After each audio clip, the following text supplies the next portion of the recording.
Pyro players are easily some of the most controversial players in all of TF2, and there's a lot of Pyro players in the game nowadays. So today I wanted to tell you about 10 different types of Pyro players, and I just want to say before we start, this video isn't super serious and there might be stuff I've missed and things like that, so if you have more ideas, leave them in the comments. I'd love to hear it. As always though, before we get into it, over 60% of the people who watch my videos all the time aren't actually subscribed, so please hit that subscribe button. I'd really appreciate it, especially if you're here all the time anyway. You may as well click the button, make it a bit easier for you. But yeah, let's get into 10 types of Pyro players. So the first type of Pyro player we have today is probably the most obvious one, the most hated type of player ever, the WM1 Pirates. Now these guys have one strategy and one strategy only. Walk straight at the enemy and hold down the fire button. And it works. A lot. It probably shouldn't work, but it does. Now, being called a WM1 Pyro is maybe the worst thing you could be called as a Pyro player. Even if you're not just holding down those two buttons, you'll probably get called it. So it really doesn't mean anything if you think about it. Like, even when you're not doing that, you still get called that. Like, what's the point? A lot of these players, though, who do actually only press those two buttons are generally newer players who don't know any better. And honestly, I don't really think that's their fault. These guys are generally really easy to avoid. If you see them coming, just keep your distance and shoot them from afar, and there's not a whole lot they can really do about that. So there you go. That's how to deal with WM1 Pirates. Now, the next type of Pyro player is the type of player who is an Airblast God. These types of players literally never miss an airblast. Even the ones it doesn't even look like he's seen or is facing at the time, they always airblast them, and it is so annoying. Like, probably one of the most annoying things in the game.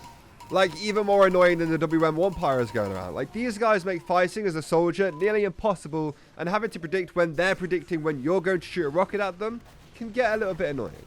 Have I mentioned how annoying they are? And also, during the fights with these types of Pyros, most of the time you end up just being backstabbed or something and not able to kill anyone because you're fighting the Pyro for so long.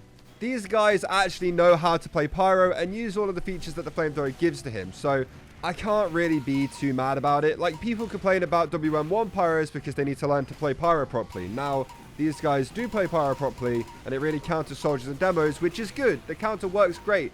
That's why people are complaining, because it's a good counter. So, fair play if you are one of the Pyros that literally never misses an air blast. You're nuts.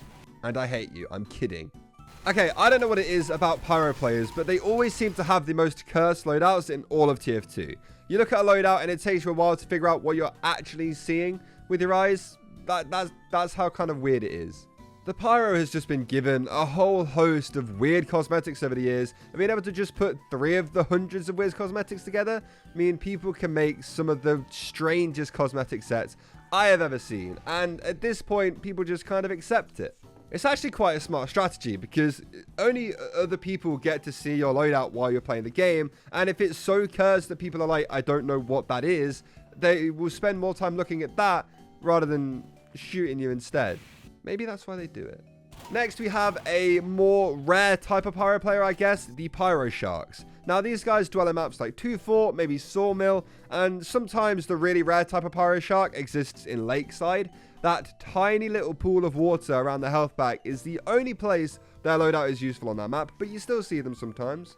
These guys wait for people to fall into the water, get soaked, and then they have a full crit swing with the Neon Annihilator because that player is covered in water, which is absolutely insane.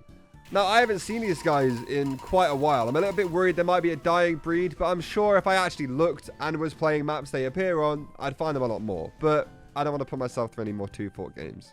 The next type of Pyro players are the Pybros, the Engineer's best friends. These guys equip themselves with all of the gear needed to try and defend the Engineer's buildings from spies, and if need be, even remove sappers themselves with the Home Wrecker. If there is a sentry nest with multiple sentries and also a Pybro or two hanging around there, I most of the time give up and find a new game. I'm not actually going to be able to do anything. Pybros are a much bigger help than you think, especially when they're on their game and actually looking around for spies and doing really well. It makes the spy's job super difficult, especially on payload maps which are really linear. Like, you can have a Pyro wherever the spy has to come from and it shuts them down straight away. It's crazy. If you're an Engineer player, you need to get yourself a Pybro friend. They can be absolute lifesavers. For the 6th type of Pyro player, I have the guys that just can't let go of the old Puff and Sting combo. These guys still run the degreaser, the flare gun, and the extinguisher. Now, I do know that this combo still works to some extent, but it isn't nearly as powerful as it used to be, which is kind of a shame. It was crazy powerful, so it did make sense to nerf it, but now it's not nearly as fun. I still use versions of this loadout, but I think that's also because I just don't play Pyro that much, so in my head, this loadout is still the best for the Pyro, and there's nothing else that can ever be nearly as good. Which probably isn't true, and people in the comments will be telling me which loadouts are better, which would actually be quite helpful, but I'm sure I'm not the only person who still uses this loadout, which is why this is making it into the video. Now, this next pick might be a little bit controversial, and these are the Scoreshot Pyros. Now, I will hold my judgment on this weapon for now, since it has been a while since I've been really annoyed by this weapon, or I've had a lot of trouble with it, but regardless of what I think, this weapon is hands down one of the most controversial weapons for the Pyro ever. I feel like this type of player could be divided into two. The people who rely solely on the Scoreshot for their damage and kills, and the people who still use it as a secondary weapon and don't spam it everywhere.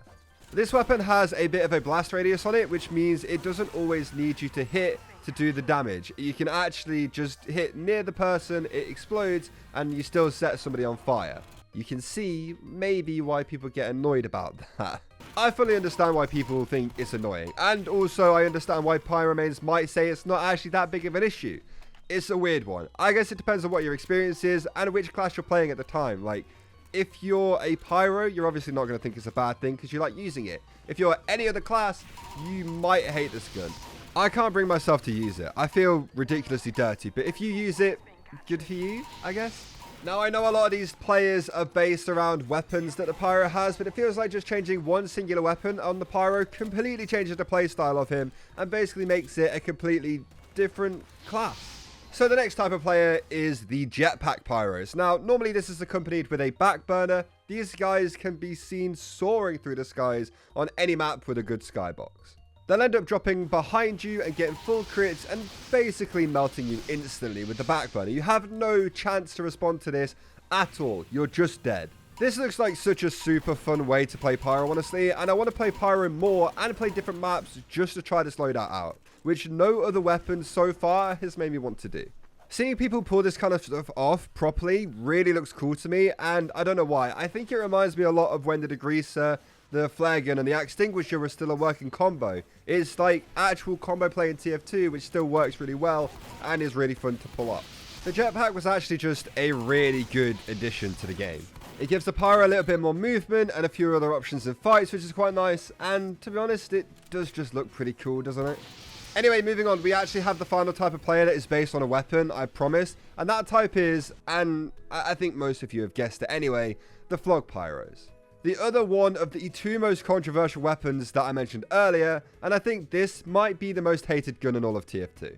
And honestly, I used to agree with that until in like the last year or so where I've been playing the game a lot more. The Flog doesn't really seem to be so hard to deal with. You can headshot the Pyro as soon as the Uber runs out when they taunt, and they can't airblast rockets or anything back at you. The Pyro not having an airblast is absolutely a huge blow, but if you can play properly with the Flog and switch your playstyle up a little bit, you'll actually find a lot of success with the weapon. Some people just don't look around for Pyros, and they're the guys that you need to be trying to kill if you are using it. And finally, the 10th type of Pyro player is the brand new players. Now, these guys are different from the WM1 Pirates because these guys have just picked Pyro up. They don't really know what they're doing. They might not even know the controls at this point, and they're just figuring the game out still. Now, they might be similar to the WM1 Pyros, but that's because they think that is pretty much all that is needed to play the game. However, these guys might try and run at you with just random weapons out because they don't know how to swap and have accidentally clicked one of the binds to change weapon. I love these guys. Just in general, seeing new players figuring the game out is easily one of my favorite things ever. It's just so wholesome seeing someone figure out all the stuff in TF2 and watching them do it in real time. I love it so much. So there we have it, the 10 different types of TF2 Pyro players, and I have to say, I really enjoyed making this video, and I hope you all enjoyed watching it as well. If you did, please make sure you leave this video a like, and also subscribe to the channel if you're new. It would mean a lot to me. Anyway, that's going to do it for this video, and I will see you all next time. Goodbye.